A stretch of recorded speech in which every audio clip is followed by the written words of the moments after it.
ஓம் தாரமர் கொன்றையும் செண்பகமாலையும் சாத்தும் தில்லை ஊரர்தம் பாகத்து உமை மைந்தனே உலகேழும் பெற்ற சீரபிராமி அந்தாதி எப்போதும் என் சிந்தையுள்ளே காரமர் மேனி கணபதியே நிற்க கட்டுரையே.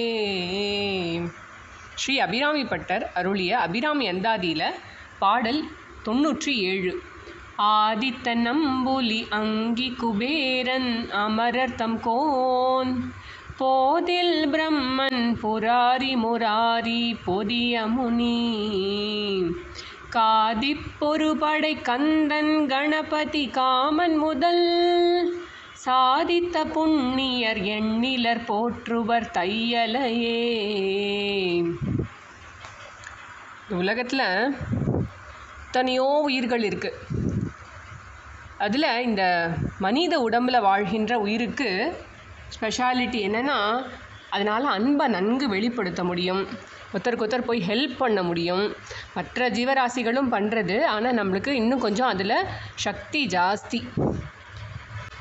இந்த மனித உடலில் இருக்கும் பொழுது தான் யாராவது கஷ்டத்தில் இருக்கும் பொழுது அவங்களுக்கு ஆறுதல் சொல்ல முடியும். நம்ம வாயில் இருக்கக்கூடிய வார்த்தைகளால், நம்ம உடம்பால் நம்ம போய் நம்மளால் ஏதாவது காரியங்கள் செய்து கொடுக்க முடியும். யாருக்கும் உடம்பு முடியலன்னா ஒரு உணவு கொடுக்க முடியும், அவங்களுக்கு பைசா கொடுக்க முடியும். இந்த மாதிரி விஷயங்கள்லாம் இந்த மனித உடலில் வாழும் பொழுது தான் மற்ற ஜீவராசிகளையும் நம்மளால் பார்த்துக்க முடியும். இப்போ ஏதோ ஒரு ரோட்டில் ஏதோ ஒரு பிராணி கஷ்டப்படுறதுன்னா அதுக்கு ஏதாவது செய்யணும் அப்படிங்கிறதெல்லாம் கூட இந்த மனித உடலில் தான் நம்மளுக்கு பாசிபிலிட்டியாக இருக்குது. அம்பாள் ஆபிரம்ம கீட்ட ஜனனியாக இருக்கா, எல்லாருக்கும் அம்மாவாக இருக்கா. அந்த அம்மா எப்போ மனசு குளிர்வா அப்படின்னு கேட்டால், இந்த உலகத்தில் நம்ம எல்லாரும் பரஸ்பரம் ஒருத்தருக்கு ஒருத்தர் அன்பாக இருக்கணும். நம்ம வேறு என்ன பெரிய பூஜை பெரிய ஹோமங்கள்லாம் பண்ணாமல் இருக்கலாம், வேறு என்ன பண்ணாமல் இருக்கலாம், ஆனால் எல்லோருகிட்டையும் அன்பாக இருக்கிறது மட்டும்தான் சாமானிய தர்மத்தை நம்ம ஃபாலோ பண்ணினோம். யாருக்கும் நம்மால் எந்த ஹிம்சையும் கொடுக்காமல் இருந்தோம், நம்மளான உபகாரங்களை நம்ம செஞ்சோம், மற்ற உயிர்களுடைய கஷ்டத்தை பார்த்து நாம் கண்ணீர் விட்டோம், நம்மளான உபகாரங்களை செஞ்சோம் அப்படின்னா அதை விட பெரிய பூஜையோ இதுவோ வேறு எதுவும் அம்பாள் நம்மக்கிட்ட எதிர்பார்க்கலை. பாக்கி எல்லாம் பண்ணணும், அஃப்கோர்ஸ் பண்ணணும், பூஜை பண்ணணும், பாராயணம் பண்ணணும், ஜபம் பண்ணணும், நம்மளால் உடம்பால் கோவில்கள்லாம் தரிசிக்கணும். இதெல்லாம் நம்ம மன நலனுக்காக. அம்பாளுக்கு இதனால் பிரீத்தி ஆகக்கூடிய விஷயம்னு ஒன்றும் இல்லை. என்னுடைய பூஜையினால் அம்பாள் பிரீத்தி ஆகட்டும்னு சொல்கிறோம், ஆனால் உண்மையாக யாருக்காக இந்த பூஜை, யாருக்காக இந்த பாராயணங்கள்னு கேட்டால் நம்மளுடைய மன நலனுக்காக. ஒழுக்கமாக இருந்தால் அதில் ஒரு மனசில் ஒரு அமைதி கிடைக்கிறது. தற்காலிகமானது தான் அது. திடீர்னு நம்ம யாராவது ப்ரொவோக் பண்ணினா நம்ம வேறு மாதிரியான ஒரு பர்சனாலிட்டியாக மாறிடுறத பார்க்குறோம். ரொம்ப நிம்மதியாக இருக்குது இன்றைக்கி ஜபம் பண்ணோன்னு சொல்லுவோம், ஆனால் வித்தின் 1 ஹவரில் அது ரொம்ப ஈஸியாக 15 மினிட்ஸில் அந்த பர்சனாலிட்டியை மாற்றிட முடியும்.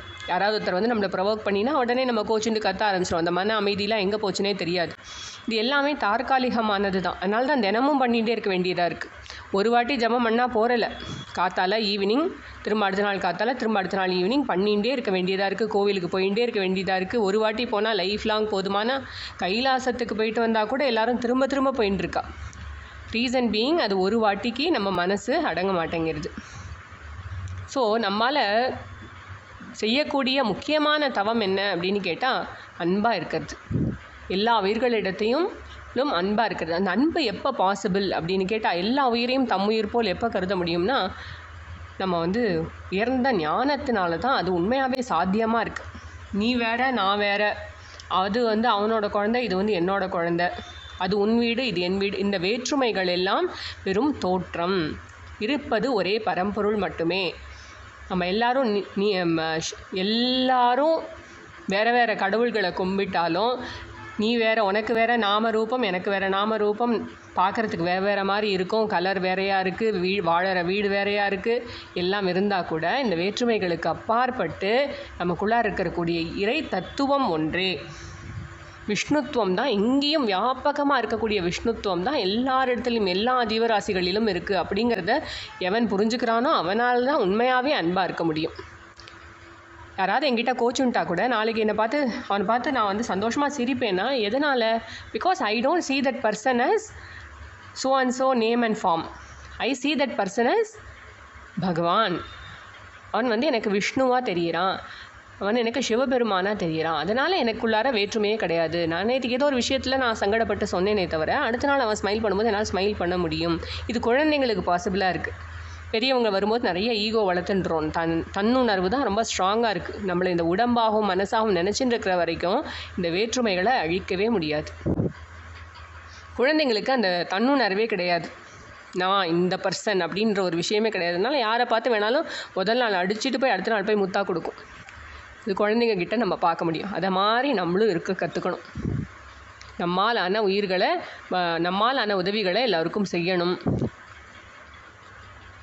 அதாவது திருவள்ளுவர் ரொம்ப அழகாக சொல்கிறார்,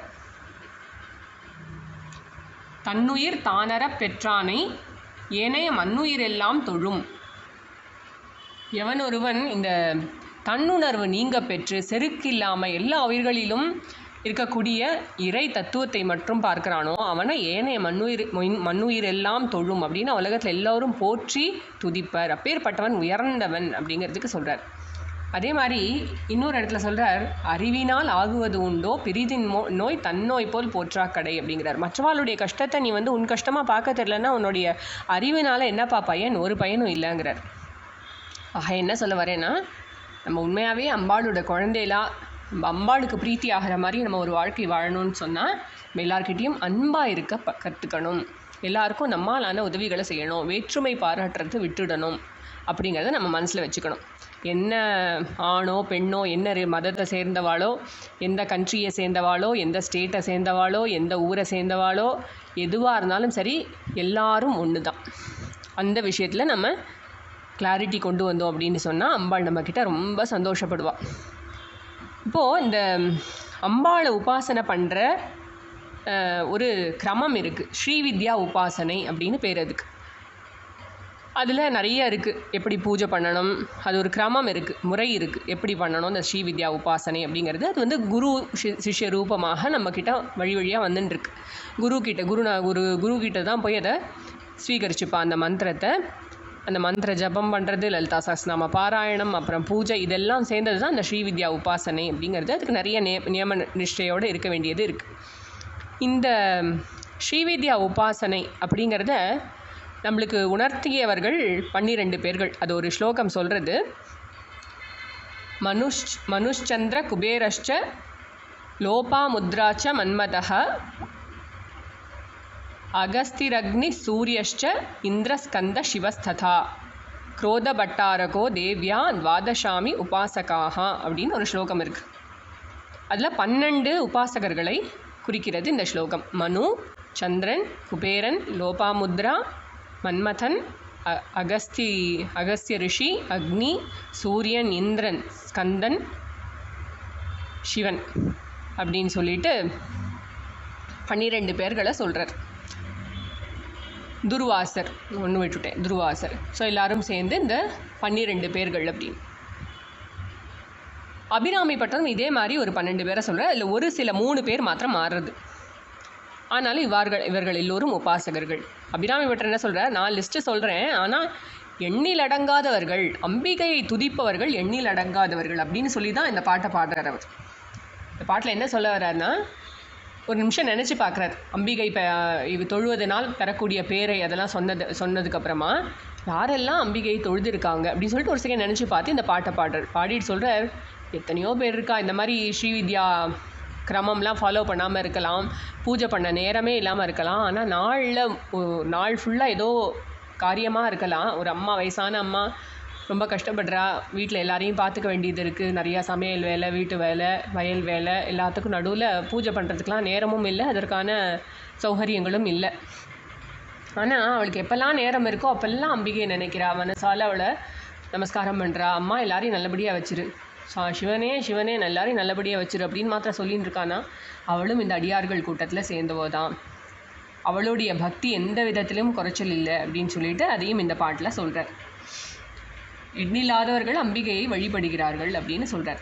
இவர் சொல்கிற லிஸ்ட்டு படி பார்த்தோன்னா என்னென்னா, சூரியன், சந்திரன், அக்னி, அப்புறம் குபேரன், இந்திரன், பிரம்மன், சிவபெருமாள், திருமால் ஆகிய மும்மூர்த்திகள், அப்புறம் அகஸ்தியர், முருகன், கணபதி, குழந்தேல், அப்புறம் காமன், இவர்களை சொல்கிறார். ஸோ முன்னாடி சொன்ன லிஸ்ட்டில் மனு, துர்வாசர், லோபாமுத்ராக்கு பதிலாக இவர் பிரம்மன், திருமால், கணபதி இவங்கள சொல்கிறார்.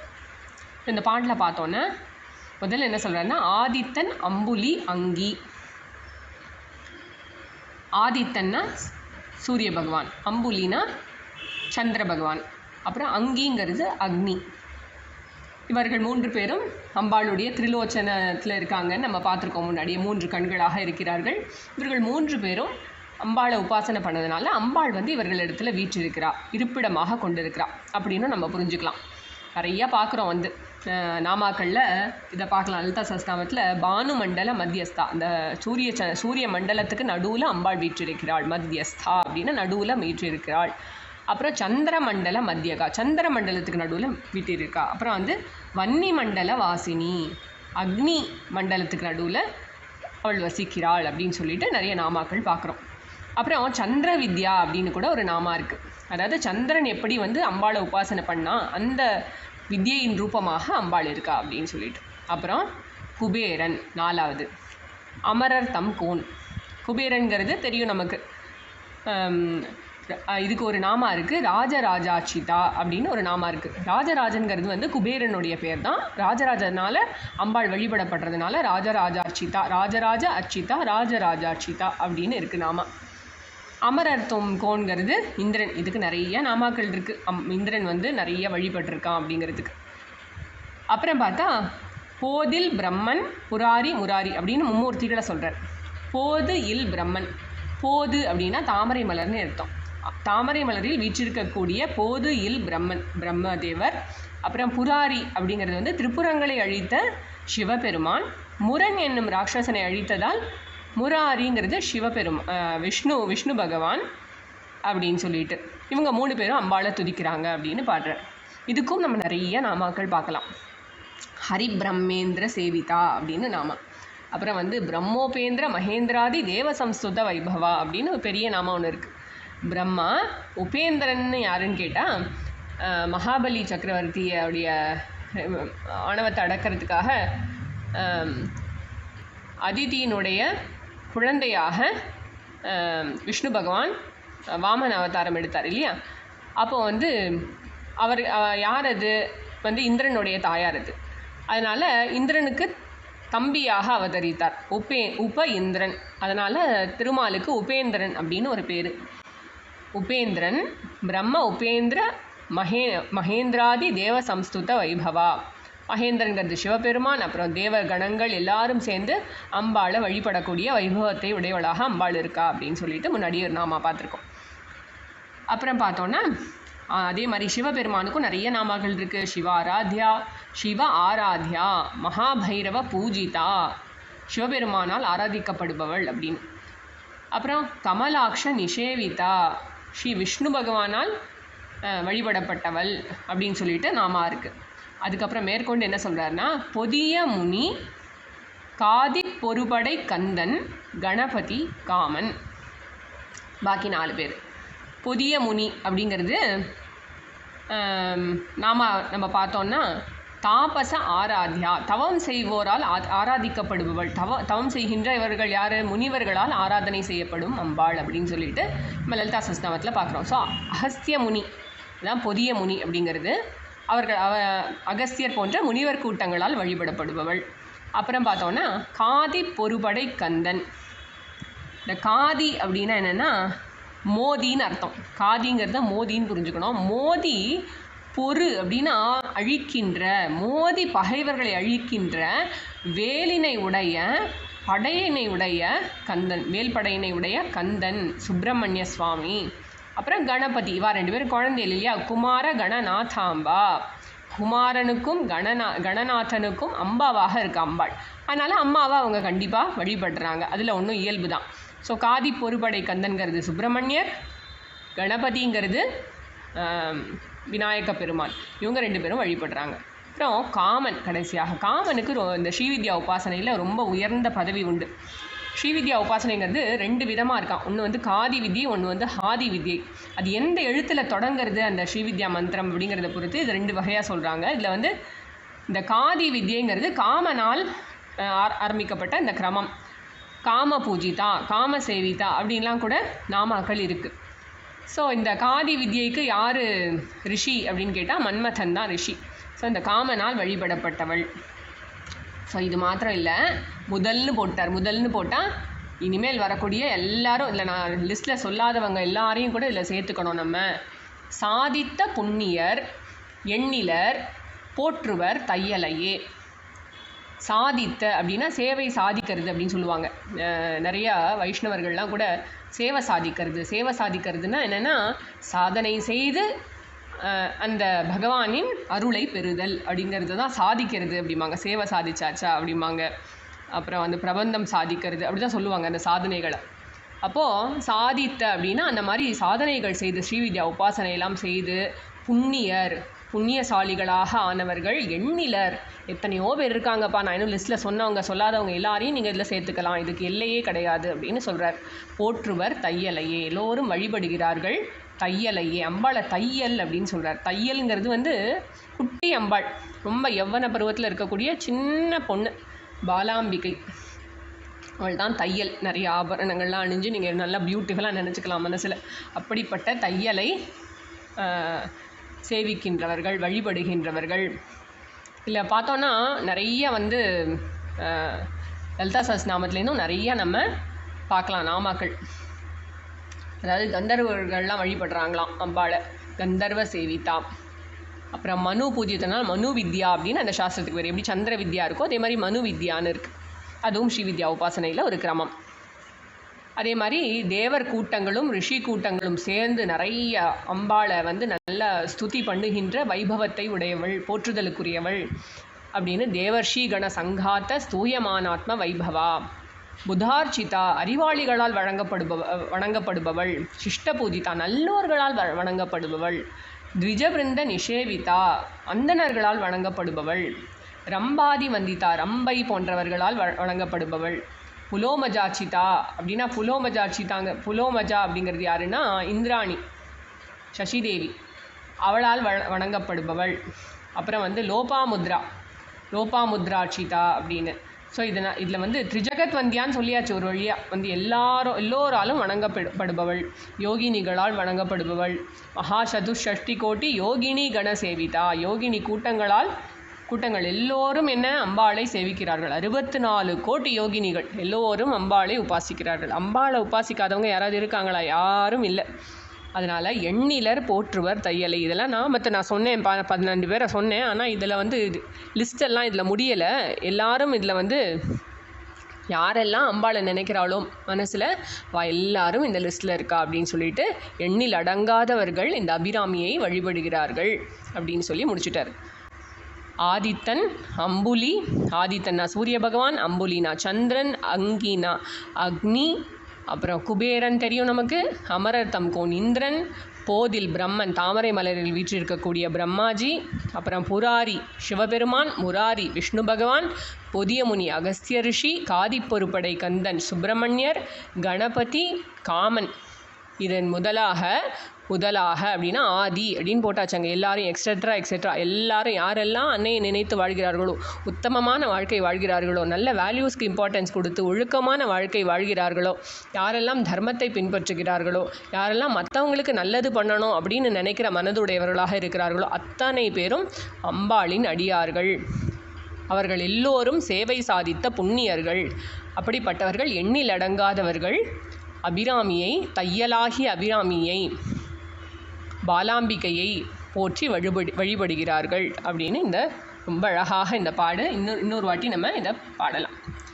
ஆதித்தன் அம்புலி அங்கி குபேரன் அமரர்த்தம் கோன், போதில் பிரம்மன் புராரி முராரி பொதிய முனி, காதிப்பொருபடை கந்தன் கணபதி காமன் முதல், சாதித்த புண்ணியர் எண்ணிலர் போற்றுவர் தையலையே. ஓம் சர்வம் ஸ்ரீ ஜெகதம்பார்ப்பணமஸ்து.